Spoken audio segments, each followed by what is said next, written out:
வணக்கம். ஆகாஷவாணி.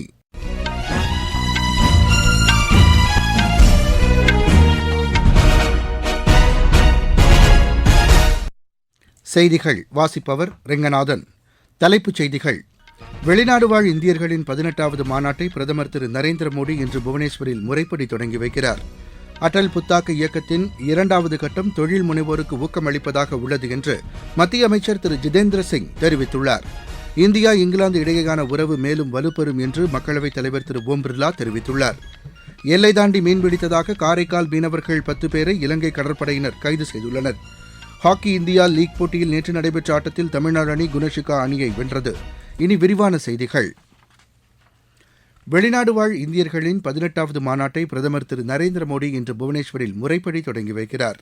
இந்த மாநாட்டில் கலந்து கொள்வதற்காக நேற்று மாலை புவனேஸ்வர் சென்றடைந்த பிரதமரை பிஜு பட்நாயக் சர்வதேச விமான நிலையத்தில் அம்மாநில ஆளுநர் திரு ஹரிபாபு, முதலமைச்சர் திரு மோகன் சரண் மாஜி, மத்திய அமைச்சர் திரு தர்மேந்திர பிரதான் ஆகியோர் வரவேற்றனர். விமான நிலையத்திலிருந்து ஆளுநர் மாளிகை வரை இருமருங்கிலும் பொதுமக்கள் திரண்டு நின்று பிரதமருக்கு உற்சாக வரவேற்பு அளித்தனர். ஒடிசா மாநிலத்தின் பாரம்பரிய கலை நிகழ்ச்சிகளும் இதில் இடம்பெற்றன. 3 நாட்கள் நடைபெறும் இந்த மாநாட்டை மத்திய அரசும் ஒடிசா மாநில அரசும் இணைந்து நடத்துகின்றன. இந்த மாநாட்டில் 50க்கும் மேற்பட்ட நாடுகளைச் சேர்ந்த வெளிநாடு வாழ் இந்திய பிரதிநிதிகள் கலந்து கொள்கின்றனர். வளர்ச்சியடைந்த பாரதத்திற்கான இலக்கை எட்டுவதற்கு வெளிநாடு வாழ் இந்தியர்களின் பங்களிப்பை அதிகரிப்பது குறித்த கருத்தரங்கிற்கும் ஏற்பாடு செய்யப்பட்டுள்ளது. முன்னதாக நேற்று நடைபெற்ற தொடக்க நிகழ்ச்சியாக வெளிநாடு வாழ் இந்திய இளைஞர்கள் மாநாடு நடைபெற்றது. இதில் வெளியுறவுத்துறை அமைச்சர் டாக்டர் எஸ் ஜெய்சங்கர், இளைஞர் நலன் மற்றும் விளையாட்டுத்துறை அமைச்சர் திரு மன்சுக் மாண்டவியா உள்ளிட்டோர் கலந்து கொண்டனர். நாளை நடைபெறும் நிறைவு நிகழ்ச்சியில் குடியரசுத் தலைவர் திருமதி திரௌபதி முர்மு பங்கேற்று பல்வேறு துறைகளில் சாதனை படைத்த வெளிநாடு வாழ் இந்தியர்களுக்கு விருதுகளை வழங்குகிறார். அடல் புத்தாக்க இயக்கத்தின் 2வது கட்டம் தொழில் முனைவோருக்கு ஊக்கமளிப்பதோடு அரசு மற்றும் தனியார் ஒத்துழைப்பை மேம்படுத்தும் என்று மத்திய அறிவியல் தொழில்நுட்பத்துறை இணையமைச்சர் திரு ஜிதேந்திர சிங் தெரிவித்துள்ளார். புதுதில்லியில் நேற்று நடைபெற்ற நித்தி ஆயோக்கின் உயர்நிலைக் குழு கூட்டத்தில் இத்திட்டம் தொடர்பாக உரையாற்றிய அவர், ஸ்டார்ட் அப் நிறுவனங்களை நிலைநிறுத்துவதற்கும் அவர்களுக்கான தொழில் தொடர்புகளை ஒருங்கிணைப்பதற்கும் முக்கிய கருவியாக இத்திட்டம் அமைந்துள்ளது என்று கூறினார். நாட்டின் பல பகுதிகளில் சமமான வாய்ப்புகளை ஏற்படுத்தி வேலைவாய்ப்பு மற்றும் மக்களின் வாழ்க்கை தரத்தை மேம்படுத்தவும் இந்த திட்டம் உறுதுணையாக அமையும் என்றும் திரு ஜிதேந்திர சிங் தெரிவித்தார். இந்திய விண்வெளி ஆய்வு மையம் விண்வெளியில் 2 செயற்கைக்கோள்களை இணைக்கும் பரிசோதனை திட்டத்தை மீண்டும் ஒத்திவைத்துள்ளது. புவி சுற்றுப்பாதையில் தாழ்வான தூரத்தில் ஸ்பாடெக்ஸ் திட்டத்தின் கீழ் இந்த செயற்கைக்கோள்கள் இணைக்கப்பட இருந்தன. எதிர்காலத்தில் விண்வெளியில் இந்தியாவிற்கென்று தனியாக விண்வெளி ஆராய்ச்சி நிலையத்தை உருவாக்குவதற்கு இத்தகைய பரிசோதனைகள் உதவிடும் என்று இஸ்ரோ கூறியுள்ளது. 2 செயற்கைக்கோள்களுக்கு இடையே கூடுதல் இடைவெளி இருந்த காரணத்தால் இத்திட்டம் ஒத்திவைக்கப்பட்டுள்ளதாகவும் இஸ்ரோ சமூக வலைதள பதிவில் தெரிவித்துள்ளது. இந்த இடைவெளியை 225 மீட்டராக குறைக்க இஸ்ரோ மேற்கொண்ட முயற்சி பலனளிக்கவில்லை என்றும் அதில் கூறப்பட்டுள்ளது. முன்னதாக 2 செயற்கைக்கோள்களை நேற்று முன்தினம் இணைக்க இஸ்ரோ திட்டமிட்டிருந்தது. இந்தியா இங்கிலாந்து இடையேயான உறவு மேலும் வலுப்பெறும் என்று மக்களவைத் தலைவர் திரு ஓம் பிர்லா தெரிவித்துள்ளார். பிரிட்டன் சென்றுள்ள அவர் அந்நாட்டு நாடாளுமன்ற சபாநாயகர் திரு லின்சே ஹோய்லை சந்தித்து பேசினார். இரு நாடுகளும் ஜனநாயகத்தையும் ஜனநாயக மாண்புகளையும் பாதுகாப்பதில் முக்கிய பங்காற்றி வருவதாக அவர் தெரிவித்தார். நாடாளுமன்ற செயல்பாடுகளையும் இரு நாடுகளும் சிறப்பாக மேற்கொள்வதாகவும் அவர் கூறினார். பிரிட்டன் இந்தியாவின் நீண்டகால நட்பு நாடு என்றும் இரு நாடுகளுக்கும் இடையேயான உத்திசார் ஒத்துழைப்பு வரும் காலத்தில் மேலும் வலுவடையும் என்றும் திரு ஓம் பிர்லா தெரிவித்தார். இந்திய நாடாளுமன்றத்தில் செயற்கை நுண்ணறிவு உட்பட பல்வேறு புதுமையான நடவடிக்கைகள் அறிமுகப்படுத்தப்பட்டிருப்பதை பிரிட்டன் சபாநாயகர் பாராட்டினார். நீங்கள் கேட்டுக்கொண்டிருப்பது ஆகாஷவாணியின் செய்தி அறிக்கை. 3ஆம் முறை மோடி அரசின் முதல் 100 நாள் சாதனைகள். பிரதமரின் வீட்டு வசதி திட்டத்தின் கீழ் கூடுதலாக 3 கோடி வீடுகள் கட்ட திட்டம். முத்ரா கடனுதவி திட்டத்தின் கீழ் மகளிர் தொழில் முனைவோர்களை உருவாக்க வேண்டும் என்ற நோக்கில் கடன் உச்சவரம்பு 20 லட்சம் ரூபாயாக உயர்வு. 4 லட்சத்திற்கும் மேற்பட்ட மகளிர் சுய உதவி குழுக்களுக்கு 2500 கோடி ரூபாய் சுடல் நிதி. லட்சாதிபதி பெண்கள் திட்டத்தின் கீழ் 11 லட்சம் பேருக்கு சான்றிதழ். சுற்றுலாத்துறையில் மகளிருக்கு கூடுதல் வேலை வாய்ப்புகள். மகளிர் வாங்கும் சொத்துகளுக்கு பத்திரப்பதிவு கட்டணத்தை குறைக்க மாநில அரசுகளுக்கு ஊக்கம். 7 லட்சம் ரூபாய் வரை வருமானம் உள்ளவர்களுக்கு வரி விலக்கு. வளர்ச்சியடைந்த இந்தியாவிற்கான பயணத்தில் மோடி அரசு.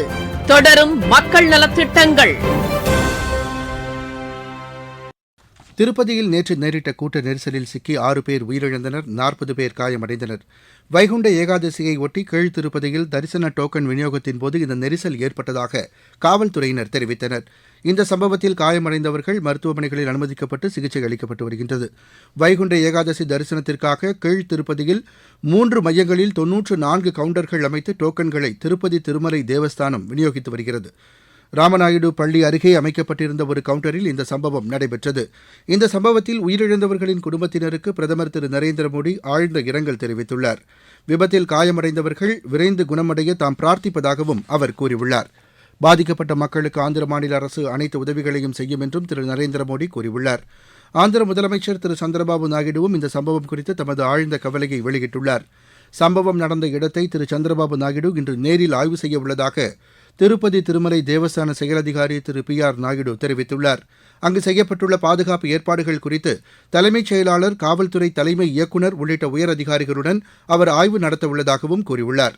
இந்த சம்பவத்தில் உயிரிழந்தவர்கள் குடும்பத்திற்கு ஆழ்ந்த இரங்கல் தெரிவித்துள்ள மக்களவை எதிர்க்கட்சித் தலைவர் திரு ராகுல்காந்தி, காயமடைந்தவர்கள் விரைந்து குணமடைய வேண்டுமென்று தமது விருப்பத்தையும் சமூக வலைதள பதிவில் தெரிவித்துள்ளார். இந்த துயரமான நேரத்தில் பாதிக்கப்பட்டுள்ள மக்களுக்கு அனைத்து உதவிகளையும் செய்திடுமாறு காங்கிரஸ் கட்சியினரை அவர் கேட்டுக் கொண்டுள்ளார்.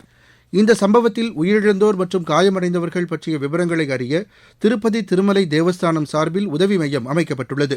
உதவி கோருவோர் 0872236007 என்ற தொலைபேசி எண்ணை தொடர்பு கொண்டு அறிந்து கொள்ளலாம் என தெரிவிக்கப்பட்டுள்ளது. எல்லை தாண்டி மீன்பிடித்ததாக காரைக்கால் மீனவர்கள் 10 பேரை இலங்கை கடற்படையினர் கைது செய்துள்ளனர். நெடுந்தீவு அருகே இவர்கள் மீன்பிடித்துக் கொண்டிருந்தபோது கைது செய்யப்பட்டதாக மீன்வளத்துறை அதிகாரிகள் தெரிவித்தனர். ஜம்மு ஸ்ரீநகர் இடையே அமைக்கப்பட்டுள்ள ரயில் பாதையில் கத்ரா முதல் ஸ்ரீநகர் வரை வந்தே பாரத் விரைவு ரயில் சேவை விரைவில் தொடங்கப்படும் என்று ரயில்வே அமைச்சகம் தெரிவித்துள்ளது. 8 பெட்டிகள் கொண்ட இந்த ரயில் 3 மணி 10 நிமிடத்தில் இந்த தூரத்தை கடக்கும் என்று தெரிவிக்கப்பட்டுள்ளது. ஜம்மு கோட்டத்தில் பனிஹால் கத்ரா இடையே புதிதாக அமைக்கப்பட்டுள்ள ரயில் பாதையில் ரயிலை மணிக்கு 111 கிலோமீட்டர் வேகத்தில் இயக்கி சோதனை நடத்தப்படும் என்றும் இந்த ஆண்டு இறுதிக்குள் இந்த பாதையில் ரயில்கள் இயக்கப்படும் என்றும் ரயில்வே அமைச்சகம் தெரிவித்துள்ளது. ஜம்மு ரயில் நிலையம் நவீன வசதிகளுடன் மேம்படுத்தப்பட்டுள்ளதாகவும் அமைச்சகம் கூறியுள்ளது. ஜம்மு ஸ்ரீநகர் இடையே இயக்கப்படவுள்ள வந்தே பாரத் விரைவு ரயில் கடுமையான குளிரையும் தாங்கும் வகையில் வடிவமைக்கப்பட்டுள்ளதாக எமது ஜம்மு செய்தியாளர் தெரிவிக்கிறார். இந்த ரயில் பாதையில் பயணிகள் ரயில் செல்வதற்கு முன்பு பனிக்கட்டுகளை அகற்றும் ரயில் செல்லும் என்றும் அவர் மேலும் கூறுகிறார். இந்தியா ஆப்கானிஸ்தான் நாடுகளுக்கு இடையேயான இருதரப்பு உறவுகள் மற்றும் ஆசியாவின் தற்போதைய நிலைமை குறித்து இந்திய வெளியுறவுத்துறை செயலர் திரு விக்ரம் மிஸ்ரி துபாயில் நேற்று ஆப்கன் வெளியுறவுத்துறை அமைச்சர் திரு மௌலாவி அமீர்கானை சந்தித்து பேசினார். ஆப்கனுடன் இந்தியாவுக்கு வரலாற்று சிறப்புமிக்க நட்புறவு நீடிப்பதாகவும் மக்களுக்கிடையே வலுவான உறவுகள் நீடிப்பதாகவும் இந்த சந்திப்பிற்கு பின்னர் வெளியிடப்பட்ட வெளியுறவுத்துறை அறிக்கையில் தெரிவிக்கப்பட்டுள்ளது. ஆப்கானிஸ்தானின் வளர்ச்சிக்கு இந்தியா எப்போதும் உதவ தயாராக இருப்பதாகவும் அதில் கூறப்பட்டுள்ளது. இந்தியா உதவியுடன் ஆப்கானிஸ்தானில் தற்போது மேற்கொள்ளப்பட்டு வரும் மனிதாபிமான உதவி திட்டங்களில் ஏற்பட்டுள்ள முன்னேற்றங்கள் தொடர்பாகவும் இருவரும் விவாதித்ததாக அதில் தெரிவிக்கப்பட்டுள்ளது. வரும் காலத்திலும் ஆப்கானிஸ்தானில் பல்வேறு வளர்ச்சித் திட்டங்களை மேற்கொள்ள இந்தியா தயாராக இருப்பதாகவும் அந்த அறிக்கையில் குறிப்பிடப்பட்டுள்ளது. ஆப்கானிஸ்தான் கேட்டுக் கொண்டதற்கிணங்க இந்தியாவிலிருந்து 50,000 மெட்ரிக் டன் கோதுமை, 300 டன் மருந்துப் பொருட்கள், 40,000 லிட்டர் பூச்சிக்கொல்லி மருந்துகள் உள்ளிட்ட நிவாரணப் பொருட்கள் அந்நாட்டிற்கு அனுப்பி வைக்கப்பட்டுள்ளதாகவும் அதில் கூறப்பட்டுள்ளது. ஹாக்கி இந்தியா லீக் போட்டியில் நேற்று நடைபெற்ற ஆட்டத்தில் தமிழ்நாடு 6-5 என்ற கோல் கணக்கில் குணஷிகா அணியை வென்றது.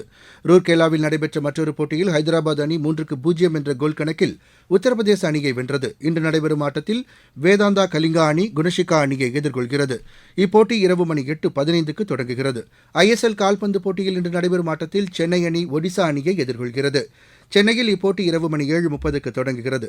முன்னதாக நேற்று கோவா ஹைதராபாத் அணிகளுக்கு இடையே நடைபெற்ற ஆட்டம் டிராவில் முடிவடைந்தது. மீண்டும் தலைப்புச் செய்திகள். வெளிநாடு வாழ் இந்தியர்களின் 18வது மாநாட்டை பிரதமர் திரு நரேந்திர மோடி இன்று புவனேஸ்வரில் முறைப்படி தொடங்கி வைக்கிறார். அடல் புத்தாக்க இயக்கத்தின் 2வது கட்டம் தொழில் முனைவோருக்கு ஊக்கமளிப்பதாக உள்ளது என்று மத்திய அமைச்சர் திரு ஜிதேந்திர சிங் தெரிவித்துள்ளார். இந்தியா இங்கிலாந்து இடையேயான உறவு மேலும் வலுப்பெறும் என்று மக்களவைத் தலைவர் திரு ஓம் பிர்லா தெரிவித்துள்ளார். எல்லை தாண்டி மீன்பிடித்ததாக காரைக்கால் மீனவர்கள் 10 பேரை இலங்கை கடற்படையினர் கைது செய்துள்ளனர். ஹாக்கி இந்தியா லீக் போட்டியில் நேற்று நடைபெற்ற ஆட்டத்தில் தமிழ்நாடு அணி குணஷிகா அணியை வென்றது. இத்துடன் இந்த செய்தி அறிக்கை நிறைவடைந்தது. எமது செய்திகளை சமூக வலைதள பக்கங்களில் AIR நியூஸ் சென்னை என்ற முகவரியிலும் RNU சென்னை என்ற யூடியூப் சேனலிலும் உடனுக்குடன் அறிந்து கொள்ளலாம்.